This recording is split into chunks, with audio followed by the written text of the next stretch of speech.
CMR में कर्मचारियों ने मुलाकात की है। राजस्थान के मुख्यमंत्री भजनलाल शर्मा से मुख्यमंत्री निवास पर यह मुलाकात हुई, जहां राजस्थान सचिवालय कर्मचारी संघ के नवनिर्वाचित अध्यक्ष कजोड़मल मीणा सहित विभिन्न कर्मचारियों ने शिष्टाचार की ये भेंट की है। तो देखिए, राजस्थान के मुख्यमंत्री भजनलाल शर्मा के निवास पर यह मुलाकात हुई, जहां सीएमआर में कर्मचारियों ने यह मुलाकात की। साथ ही मुख्यमंत्री भजनलाल शर्मा से मुख्यमंत्री निवास पर यह मुलाकात हुई है, जहां राजस्थान सचिवालय कर्मचारी संघ के नवनिर्वाचित अध्यक्ष कजोड़मल मीणा सहित विभिन्न कर्मचारियों ने शिष्टाचार की भेंट की है राजस्थान के मुख्यमंत्री भजनलाल शर्मा से। ये तस्वीरें मुख्यमंत्री निवास की है, जहां कजोड़मल मीणा सहित तमाम जो अधिकारी हैं, कर्मचारी हैं, वो शिष्टाचार की भेंट करते हुए नजर आ रहे हैं। जहां सीएम आवास पर ये मुलाकात हुई है, जिसमें राजस्थान के मुख्यमंत्री भजनलाल शर्मा के साथ कजोड़मल मीणा सहित विभिन्न कर्मचारियों ने शिष्टाचार भेंट की है।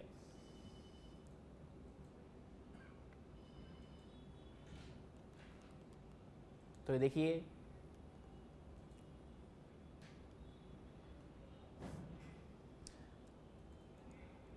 आरएस क्लब में राजस्थान प्रदेश कांग्रेस सीए प्रकोष्ठ की बैठक हुई है। बैठक में पीसीसी चीफ गोविंद सिंह डोटासरा, नेता प्रतिपक्ष टीकाराम जूली, साथ ही सीए प्रकोष्ठ के प्रदेश अध्यक्ष नितिन व्यास समेत कांग्रेस के वरिष्ठ नेताओं और प्रदेश पदाधिकारियों ने शिरकत की। मीडिया से बातचीत करते हुए जूली और डोटासरा ने कहा कि सीए समेत सभी प्रकोष्ठ की मौजूदगी से कांग्रेस संगठन मजबूत होगा और इस दौरान दोनों नेताओं ने आरजीएचएस, स्मार्ट मीटर, नगर निकाय चुनाव के साथ ही छात्र संघ चुनाव को लेकर बीजेपी सरकार पर गंभीर सवाल उठाए हैं।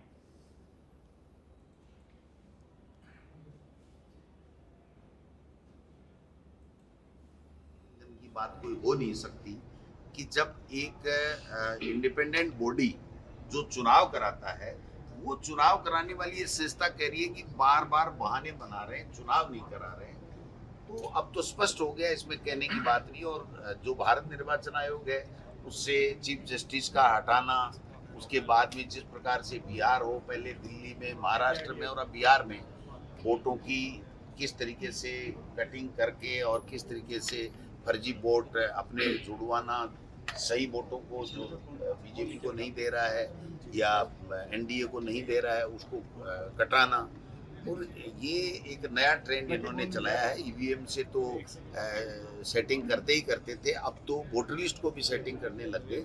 और संस्थाएं, सबसे बड़ी दर्द की बात यह है कि जो इंडिपेंडेंट बॉडीज हैं, संस्थाएं हैं, वो संस्थाएं इनकी इस षड्यंत्र में शामिल होगी।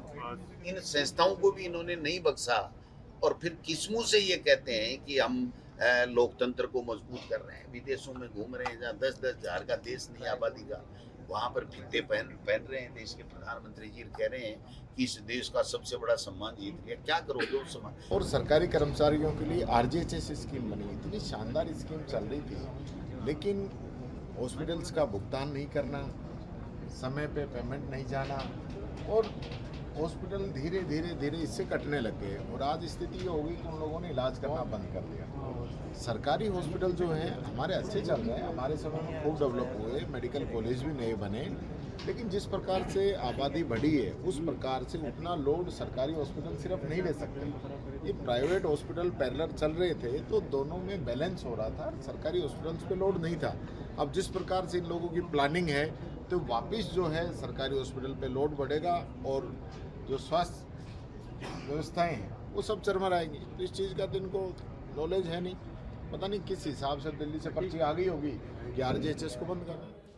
एसओजी एटीएस मुख्यालय से बड़ी खबर। प्राध्यापक स्कूल शिक्षा प्रतियोगी परीक्षा 2022 से जुड़ा ये पूरा मामला, जहां अर्थशास्त्र विषय का पेपर लीक पूर्व लीक प्रकरण है। साथ ही दर्ज प्रकरण में एसओजी की टीम ने बड़ी कार्रवाई की है, जिसके अंदर रोशन, वैदई, मीणा के साथ ओम प्रकाश और पद्मा को गिरफ्तार किया, जहां अब तक मामले में कुल 14 ऐसे अभ्यर्थी हैं जिनकी गिरफ्तारी हो चुकी है। जहां एसओजी कर रही है अग्रिम पूछताछ, जहां एडीजे वीके सिंह ने इस पूरे मामले की जानकारी दी है। तो देखिए, राजधानी जयपुर से इस वक्त की बड़ी खबर, जहां एसओजी एटीएस मुख्यालय से ये खबर है, जिसमें बताया गया है कि प्राध्यापक स्कूल शिक्षा प्रतियोगी परीक्षा 2022 से जुड़ा ये पूरा मामला है, जिसमें अर्थशास्त्र विषय का पेपर लीक पूर्व प्रकरण है और दर्ज प्रकरण में एसओजी की टीम ने कार्रवाई की है, जिसके अंदर रोशन, वैदई मीणा, ओम प्रकाश, पद्मा को यहां गिरफ्तार किया है और अब तक मामले में कुल 14 ऐसे अभियुक्त हैं जिनको गिरफ्तार किया जा चुका है और साथ ही एसओजी लगातार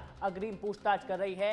एडीजी वीके सिंह ने इसकी पूरी जानकारी दी है। तो देखिए, राजधानी जयपुर से बड़ी खबर।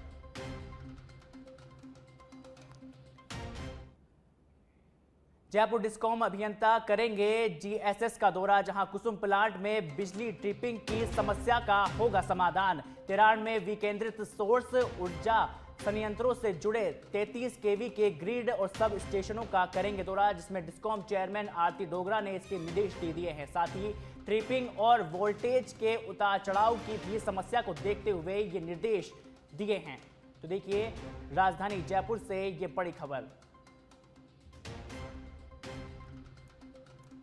जहां कुसुम प्लांटों में बिजली ट्रिपिंग की समस्याओं का होगा अब समाधान, जहां 93 ऐसे विकेंद्र सोर्स और ऊर्जा संयंत्रों से जुड़े 33 केवी के सब ग्रिड स्टेशनों का दौरा किया है, जिसमें डिस्कॉम चेयरमैन आरती डोगरा ने इसके निर्देश दिए। साथ ही ट्रिपिंग और वोल्टेज के उतार चढ़ाव की भी समस्या को देखते हुए इसके निर्देश दिए हैं।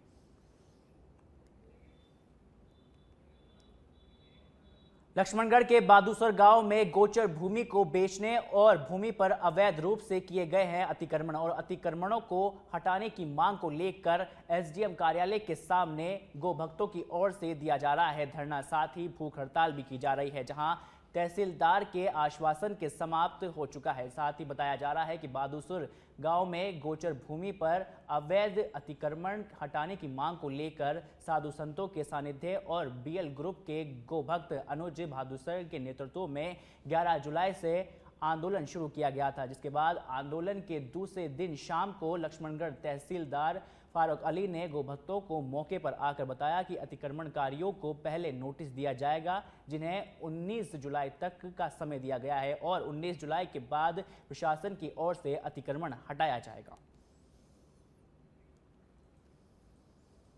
धरने पे हम कल सुबह परम पूजनीय संतों के सानिध्य में बैठे थे, जिनमें महावीर जति जी, विकास नाथ जी महाराज, जति जी महाराज बने और भी 2-3 मठ धामों से विनयनाथ जी महाराज वगैरह आए हुए थे।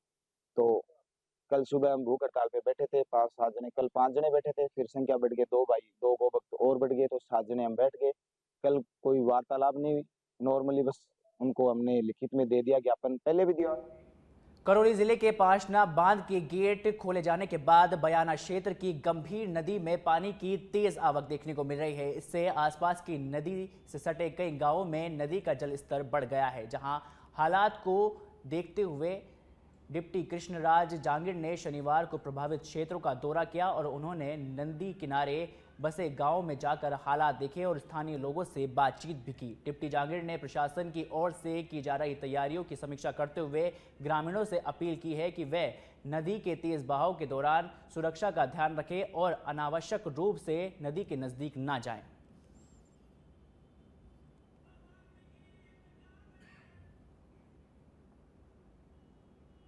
पांचना बांध से पानी छोड़े जाने के बाद में गंभीर नदी में जो फ्लो है वो आ गया है और जो हमारे कुछ इलाके हैं उन एरियो में जहाँ से नदी क्षेत्र से जो रास्ता निकलता है उन रास्तों से पानी फ्लो होकर के जा रहा है। तो सबसे पहले तो मेरी आमजन से ये अपील रहेगी कि किसी प्रकार की कोई रिस्क ना लें और किसी प्रकार की रिस्क लेना अवॉइड करें।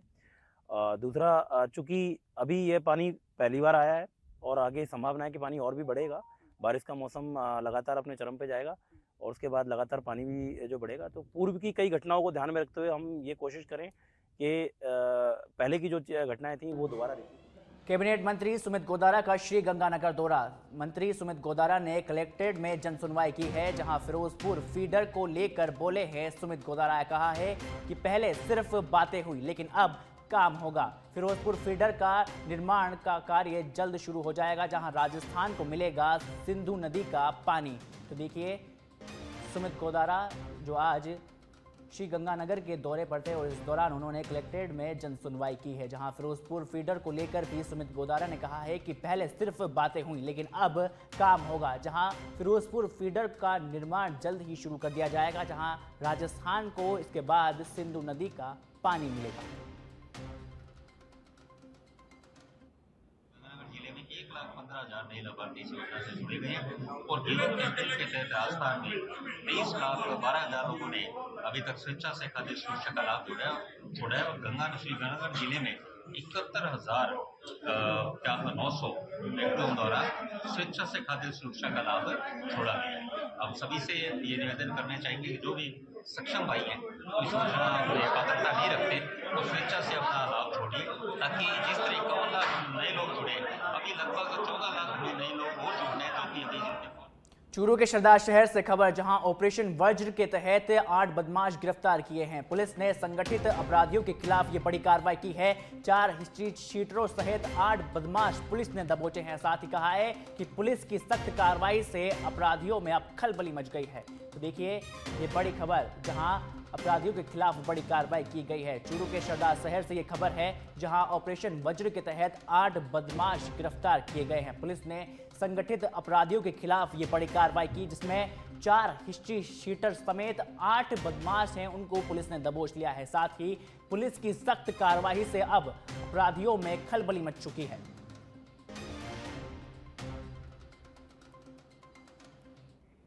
नागौर के लाडनून से खबर, जहां युवक ने आत्महत्या की है। खानपुरा रेलवे फाटक पर यह आत्महत्या की गई, जहां ट्रेन के आगे कूदकर युवक ने आत्महत्या को अंजाम दिया है। साथ ही शव के पास से मिला है एक सुसाइड नोट, जहां मृतक की पहचान हुई है हैतराम मेघवाल के रूप में।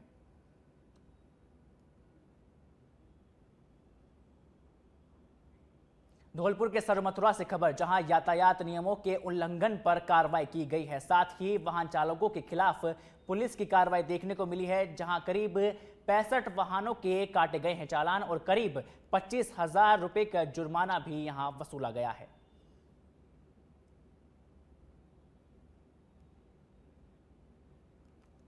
के तिजारा से है, जहां दिन दिहाड़े हथियार की नोक पर लूट का खुलासा किया है, जहां पुलिस ने 2 कुख्यात बदमाशों को दबोचा है। साथ ही राजधानी दिल्ली से ये गिरफ्तारी हुई, जहां वारदात से पहले ही की गई थी 1 महीने तक रेकी।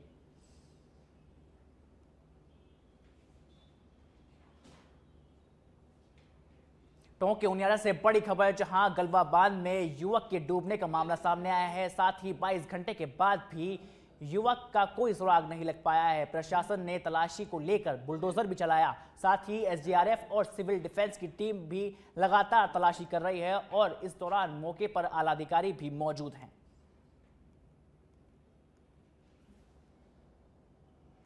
तो देखिए टोंक से इस वक्त की ये बड़ी खबर, जहां 22 घंटे के बाद भी युवक का कोई सुराग नहीं मिल पाया है। जहां टोंक के उनियारा से ये बड़ी खबर है, गलवा बांध में युवक के डूबने का ये मामला है। साथ ही 22 घंटे के बाद भी युवक का कोई सुराग नहीं लग पाया है, जिसको लेकर लगातार जो प्रशासन है वो यहां तलाशी कर रहा है, जिसको लेकर प्रशासन ने यहां पर बुलडोजर चलाया। एसडीआरएफ और सिविल डिफेंस की जो टीम है वो लगातार यहां तलाशी करती हुई नजर आ रही है और मौके पर इस दौरान बड़े जो अधिकारी है वो यहां मौजूद है। तो देखिए टोंक के उनियारा से इस वक्त की ये बड़ी खबर, जहां 22 घंटे के बाद भी युवक का कोई सुराग अभी तक प्रशासन के हाथ नहीं लगा है। जहां गलवा बांध में युवक के डूबने का ये पूरा मामला है, 22 घंटे के बाद युवक का कोई जो सुराग है वो यहां हाथ नहीं लगा। साथ ही प्रशासन ने तलाशी को लेकर यहां बुलडोजर भी चलाया, जिसके बाद भी एसडीआरएफ की टीम भी यहां पहुंची और सिविल डिफेंस की टीम भी लगातार यहां तलाशी कर रही है और मौके पर बड़े जो आला अधिकारी हैं वो भी इस वक्त यहां मौजूद हैं। ये तस्वीरें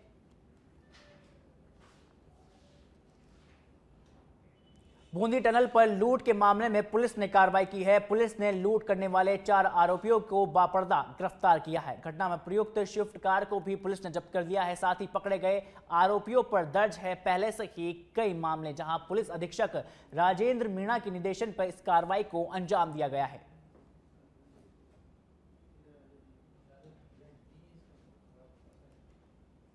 वैशाली नगर थाना पुलिस ने बड़ी कार्रवाई करते हुए नकली मनोरंजन नोट के मामले में ठगी करने वाले 3 शातिर आरोपियों को गिरफ्तार किया है। आरोपियों लोगों से 5 गुना राशि देने का झांसा देकर ठगी की वारदात को अंजाम दिया गया था। तो वहीं पुलिस ने इनके पास से मनोरंजन बैंक के लगभग करीब 1 करोड़ रुपए के मूल्य के नकली नोट भी बरामद किए हैं। शुरुआत 9 तारीख को हुई थी। 9 तारीख को 6-7 बजे कंट्रोल रूम के जरिए हमें एक सूचना प्राप्त हुई थी कि जेएस फोरव्हील के पास से किसी का बोलेरो गाड़ी में किडनैप कर लिया है, जिसका हमने पीछा किया।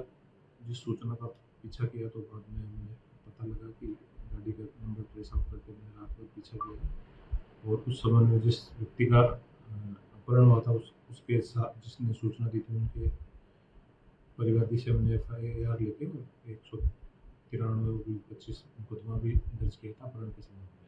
उसी घटना के संबंध में जब हमने आगे कार्रवाई करी, रात में जिस व्यक्ति का अपहरण होने की सूचना थी उसका पीछा किया तो सुबह ये खुलासा हुआ कि जो व्यक्ति का अपहरण हुआ था उसने 2 लाख रुपए की किसी के साथ ठगी करी थी और उनको ठगी का पता लग गया तो उन्होंने उनसे दौसा में बढ़ते अपराध के खिलाफ पुलिस सड़कों पर उतरी है, जहां दौसा शहर में भारी पुलिस जाब्ते के साथ निकाला गया है पैदल मार्च। ASP गुरु शरण राव, CO रवि प्रकाश के साथ ही नेतृत्व में अपराधियों में भय और आमजन में विश्वास का लगातार पुलिस संदेश दे रही है। जहां दौसा SP सागर राणा के निर्देशन पर पुलिस ने यह पैदल मार्च निकाला। साथ ही दौसा में 10 जुलाई को 2 युवकों पर सरेआम यहां जानलेवा भी हमला हुआ था, जिसके बाद आज पुलिस ने यहां पैदल मार्च निकाला है। ये हमारी रूटीन की पुलिसिंग है, जिसमें एरिया डोमिनेशन की कार्रवाई के लिए आज निर्देश थे सभी को और वो पूरे जिले में की जा रही है। दौसा शहर में किस तरह का कितना जाता है क्या? इसमें दौसा सिटी का, सदर का, हमारी RSC QRT का जाप्ता है और ये सभी मेन मार्केट में आज एरिया डोमिनेशन की कार्रवाई के लिए। राजस्थान के कोटा जिले में शुक्रवार देर रात को युवक ने एक महिला वकील को गोली मार दी, जिसके बाद युवक ने खुद को भी गोली मारकर सुसाइड कर लिया। तो वहीं इस मामले में अब पीड़िता का बयान सामने आया है, जहां उसने बताया कि युवक उसका क्लाइंट था और शराब के नशे में उसने वारदात को अंजाम दिया। दोनों के बीच किसी बात को लेकर झगड़ा हो गया, जिसके कारण युवक ने गोली मार दी और बाद में मृतक समझकर खुद को भी गोली मार दी। साथ ही इस दौरान RK थाना पुलिस में मामला दर्ज कर लिया है और पुलिस लगातार मामले में जांच कर रही है।